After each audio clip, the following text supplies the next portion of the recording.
Dance to the music. Sit down, Sly. I saw him just now. Sit down. Don't, you know. I saw him. All we need is a drummer. I heard you. But I'm going to talk about dance to the music. Amen? You know, when I was younger, there was a song by a group called Chairman of the Board. And it said, if you dance to the music, don't you know you got to pay it to the piper? Y'all remember that song? Yeah. Anybody know that? Come on, so forgive me, I wasn't like y'all. I wasn't always saved. Okay? And so I was out there. Anybody know what I'm talking about? Good. Everybody put their eyes down. Close your eyes. And if you know what I'm talking about, just raise your hand. Yeah, I just want to make sure, all right? Because, you know, y'all be acting all good, and y'all were some of the places I was. But, you know, when my grandmother used to say that term as well. And what she was saying when you said that term, that meant that if you dance to my tune, you owe me. If you rock to my rhythm or you bop to my beat, you got to listen to me because I'm in control of you. And you know, it reminds me that we need to be careful of how and what tries to influence our lives. Amen. Amen? As a believer, any believers in the house? Let the redeemed of the Lord say so. As a believer, we need to dance to the beat of a different drum.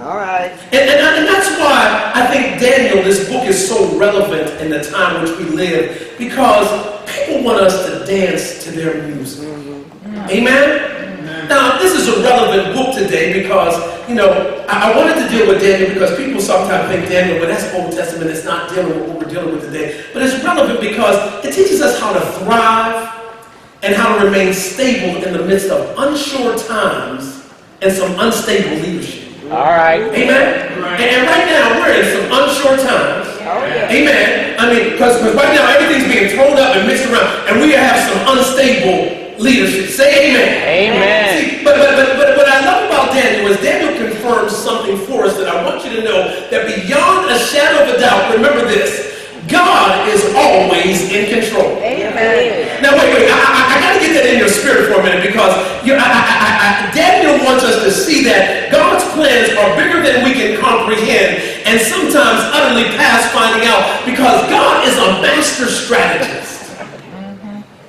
We don't see what God is doing, but God is behind the scenes fixing everything. That's why Romans 8:28 becomes so true in every place of our life. Even when we mess up, God is able to take and make all things work to the good. Yeah. Come on. To them that love God and are called according to his purpose. Because God is a master. Tell your neighbor, say he's a master strategist. Master strategist. Now, I wanted us to look at Daniel because Daniel reveals how the wisdom and favor of God is able to empower you and I to overcome any challenge, any crisis, any struggle, or any predicament that might come our way.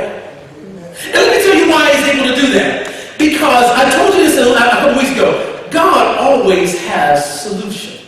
Right. You didn't get that, but I want you to, I'll make sure. Just right now, take that statement and deposit that deep within the membrane of your spirit. Because God always has solution, and because he always has solution, we have to step outside of our cognitive abilities sometimes. I don't know about y'all. Usually when we have something arise, we flow into our intelligence, our logic, and our emotion. It starts causing us to think wrong, and then we think that because we can't figure it out, it can't be figured out. But it's when we become humbly versed in conversation with God and the Word of God and the insight of God, we experience God is brilliantly able to make ways out of no way. Amen. Am I right? So, what I want us to understand is that God is always in control because he always has solution. Tell you the solution. Anybody play chess?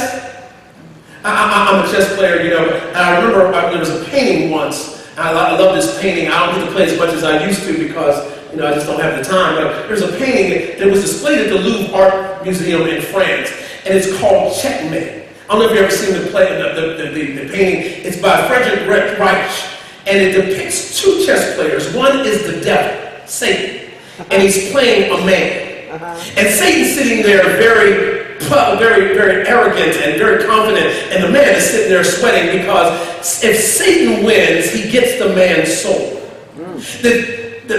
Satan looks as if he's winning on the chessboard, and so the chess is named checkmate. However, a chess champion came past the museum one day and noticed that the arrangements of the pieces were incorrect.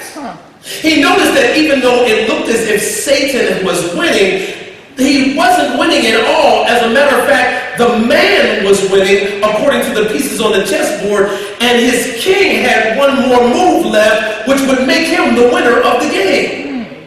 I like that because God is our expert in life, and because of his power, he always gives us one more move in the game that allows us to become the winners. Amen. He has got one more move for your career, one more move for your relationship, one more move for your future, one more move for your addiction and affliction or your disappointment and discouragement. God's got one more move for solution to make you the winner. Come on.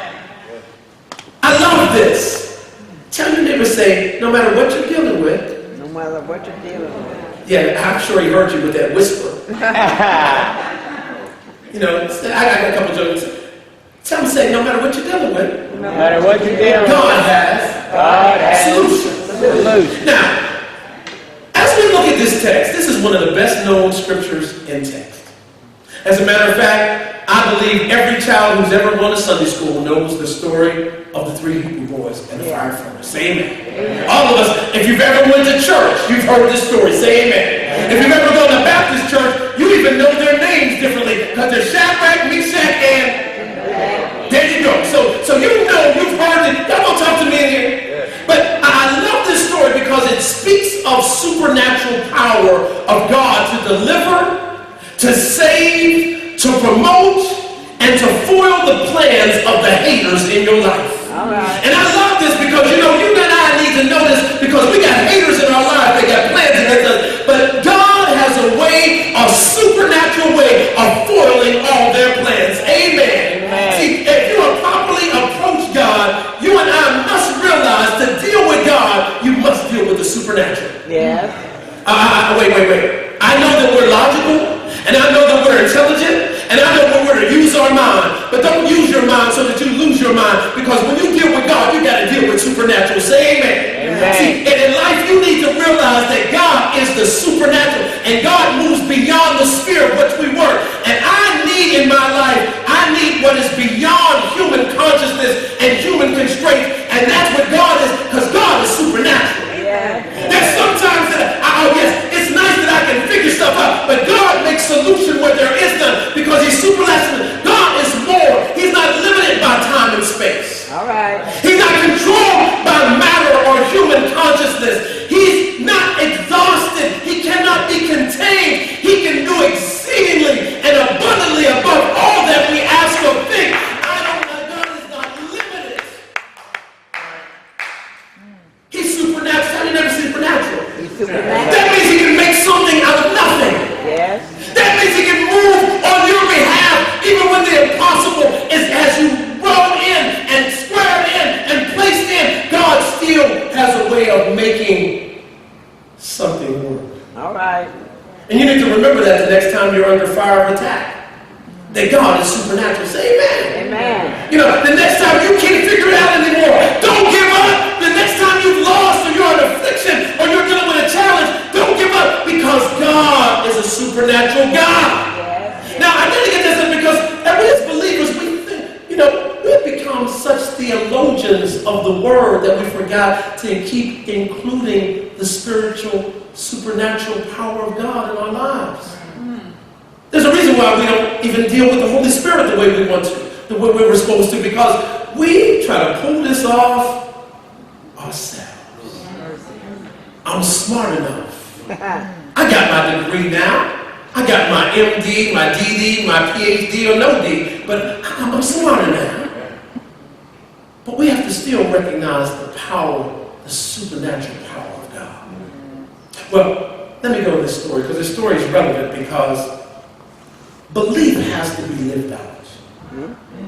In order for belief to work, it has Amen. Anybody can say they got faith, they believe in something, but belief has to be lived. Faith must endure challenges. Say amen. Amen. And faith, it's a challenge is where conviction must be displayed. And sometimes faith takes on life in trials and tests. Am I right? See, here we see that operate very vividly because here we see something amazing take place. Now, let me preface history again for you if I can, because a few weeks ago we started talking about Daniel, and I talked about how Israel, and you had two kingdoms. You had, first of all, you had Israel as one kingdom, but then there was a split under Solomon, and Rehoboam went one way and Jeroboam went another way. 10 tribes became the tribes of Israel. 2 tribes became the tribes of Judah and Benjamin. And those tribes became, God dealt with them. And what happened was, one tribe, the tribe of Israel, began to serve other gods continuously. The same would happen with Judah, but what Judah would do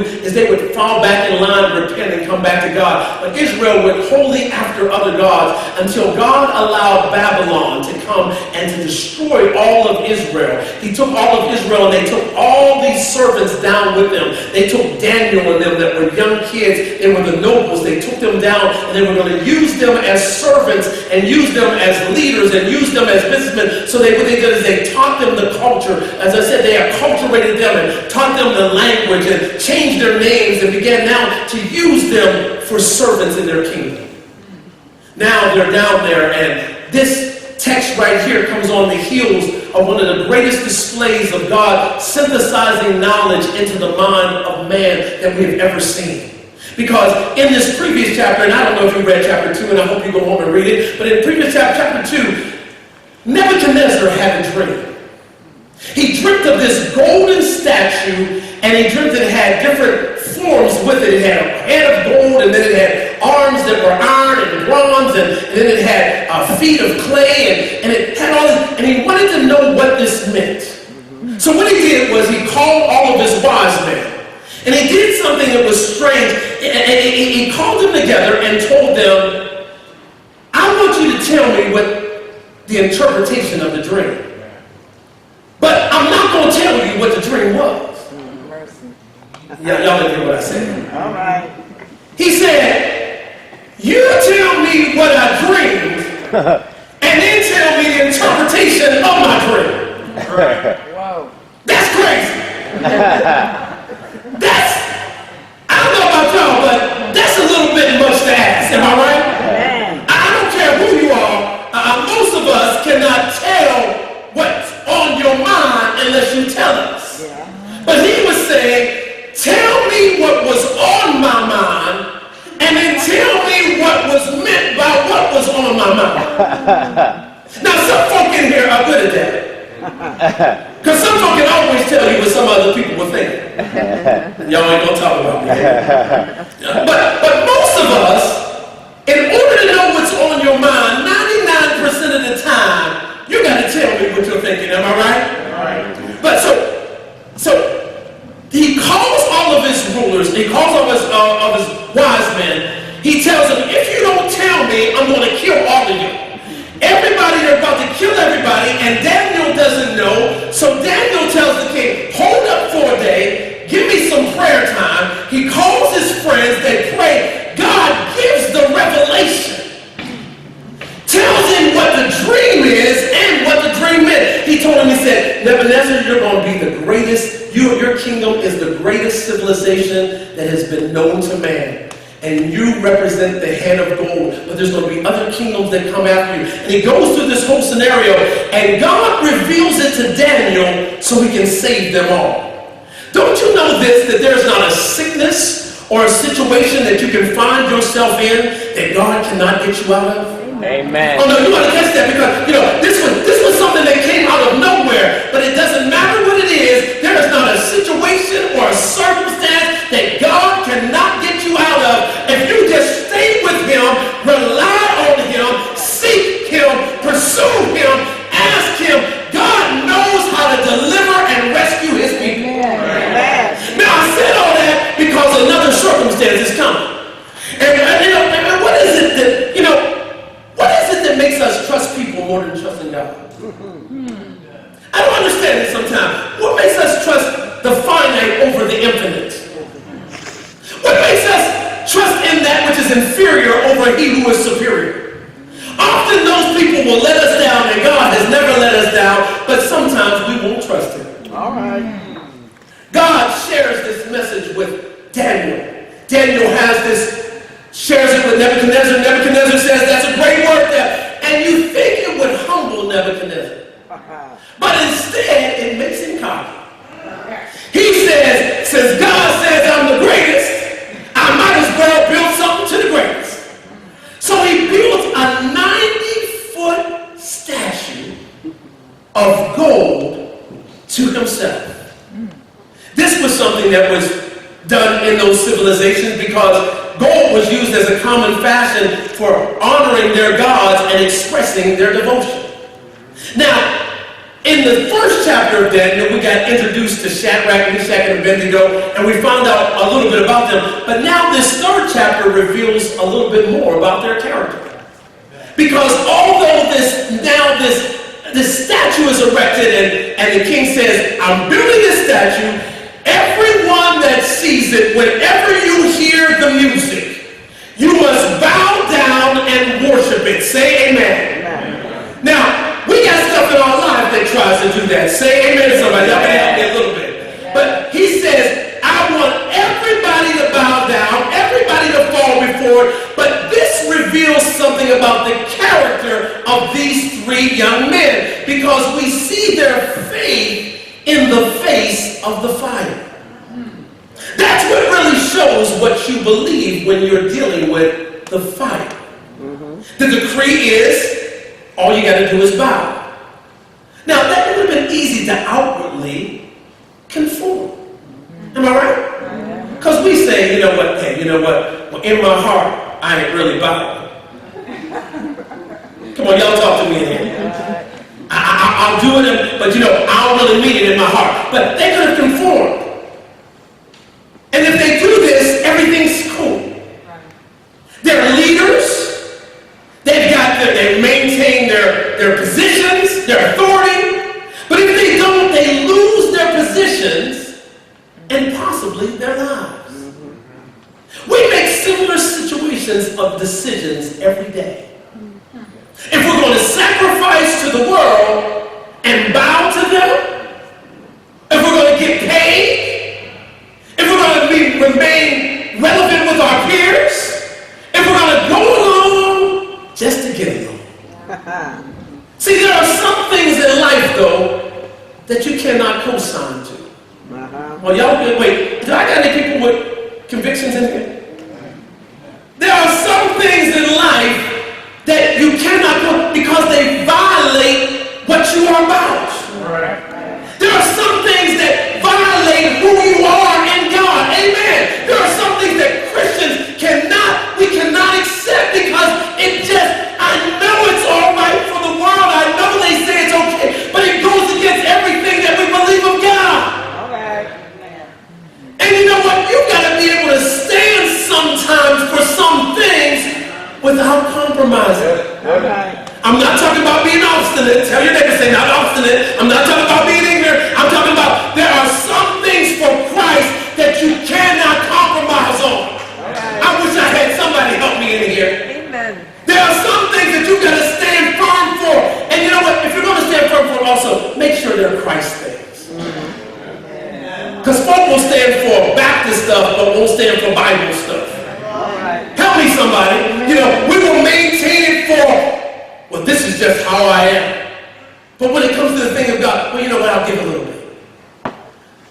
We live in a culture that we have to stand. All right. Amen. And don't stand after the vote. Y'all ain't talking to me. Because a lot of us, a lot of people are, you know what? Well, I was standing with you. I didn't want to sing that name because I didn't want to rock, but I agree with the stance that we take. Don't stand after the meeting, but stand for right in this day of rationalization and the day of relative righteousness. Yeah. You're going to stand for the things of God. It takes courage to stand for right that you believe in. Yeah. It takes, come on, y'all talk to me in there. Wait, it takes courage to stand and be a PG person in an X-rated society.